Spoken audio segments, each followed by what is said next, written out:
हमारे खुदावन यीशु की अंजील मुक़द्दस लूका के मुताबिक उसका 10वां बाब 25 से 37 आयत तक। एक दिन एक आलमी फिका उठा और ये कहकर कि यीशु की आजमाइश की कि ए उस्ताद, मैं क्या करूं कि हमेशा की जिंदगी का वारिस बनूं।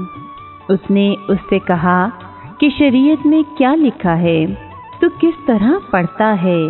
उसने जवाब में कहा, तू खुदावंद अपने खुदा को अपने सारे दिल से और अपनी सारी जान से और अपनी सारी ताकत से और अपनी सारी अकल से और अपने हमसाए को अपनी मानित प्यार कर। उसने उससे कहा, तूने ठीक जवाब दिया, यही कर तो तू जिएगा।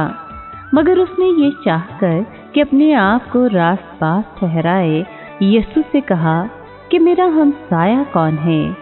इस पर यीशु ने कहा कि एक शख्स यरूशलेम से यरीहो को जा रहा था कि डाकुओं में जा पड़ा, जिन्होंने उसे लूट कर जख्मी किया और अधमुआ छोड़कर चले गए।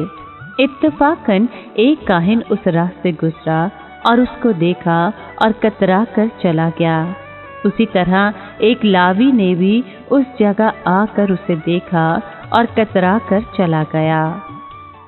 फिर एक सावनी मुसाफिर सफर करते करते वहां आ निकला और उसको देखकर तरस खाया और पास जाकर उसके जख्मों को तेल और मैं लगाकर बांधा और अपने जानवर पर बिठाकर सराय में ले गया और उसकी खबरगिरी की। और दूसरे दिन 2 दिनार निकालकर बटियारे को दिए और कहा कि इसकी खबरगिरी कर, और जो कुछ इससे ज्यादा खर्च होगा मैं फिर आकर तुझे अदा करूंगा। अब इन तीनों में से उसका जो डाकुओं में जा पड़ा था, तो किसको हमसाया समझता है? उसने कहा, उसको जिसने उस पर रहम किया। तब यीशु ने उससे कहा, जा और तू भी ऐसा ही कर। पाक कलाम के पढ़े और सुने जाने पर खुदावंद की बरकत हो, खुदा का शुक्र हो। अजीज दोस्तों, नेक सामरी की तमसील बाइबल के सबसे बड़े हुक्म को कि तू खुदावंद अपने खुदा से अपने सारे दिलो जान से मोहब्बत कर, और ये कि तू अपने पड़ोसी से अपनी मानित मोहब्बत रख, इसकी तशरीह सिखाती है। इस तमसील में आप 3 बातें सीखते हैं कि पहले तो हर वो शख्स जो आपको दुख और मुसीबत में नजर आए तो आपको उसकी मदद करनी चाहिए और उसे बचाना चाहिए। तो फिर आप खुदा के उस हुक्म पर अमल करते हैं कि यानी तू खुदा को अपने दिलो जान से मोहब्बत कर। दूसरी बात हम ये सीखते हैं कि वो लोग जो बज़ाहिर खुदा से दूर नजर आते हैं, वो ऐसे काम कर जाते हैं जो कि उन लोगों ने नहीं किए, जो कि खुदा के खादिम और नामवर लोगों को करने चाहिए थे। लेकिन खुदा का शुक्र हो कि वो किसी का तरफदार नहीं है, बल्कि हर एक को एक ही नज़र से देखता है और सबको अजर देने के लिए तैयार है।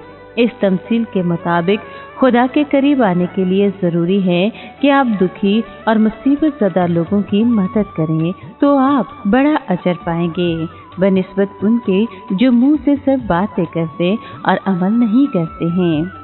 तीसरी बात जो आप इस तमसील से सीखते हैं वो एक ख़ास पैगाम है कि आप यरूशलेम से यरीहो की तरफ जाएंगे तो डाकू आपको घेरेंगे और आप नुकसान उठाएंगे, क्योंकि यरूशलेम का मतलब है सलामती की जगह, और यरीहो वो जगह है जिसको खुदा ने बनी इसराइल के वसीले से तबाह बर्बाद किया था। यरीहो की दीवारें इतनी बड़ी और मजबूत थीं कि आम इंसान ने वो नहीं बनाई थी, बल्कि जब्बार और दियोकामत लोगों ने उसे बनाया था।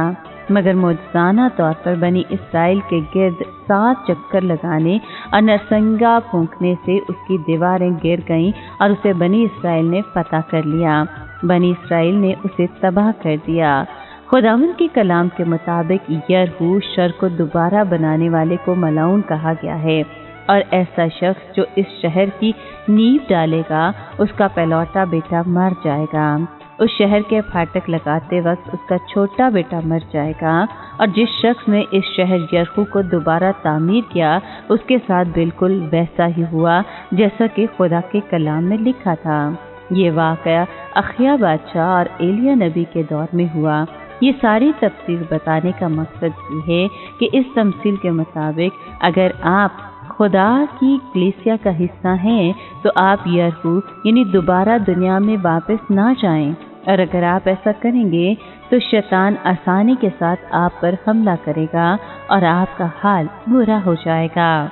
लिहाजा हमें दुनिया के कामों की तरफ राग़िब नहीं होना, वरना हम दुख उठाएंगे, क्योंकि शैतान हर वक्त तैयार रहता है कि किसको नुकसान पहुंचाया जाए। याद रखें कि आपको लोगों की मदद करनी है और उन्हें कलाम के मुताबिक ज़िंदगी गुजारने की राह बतानी है।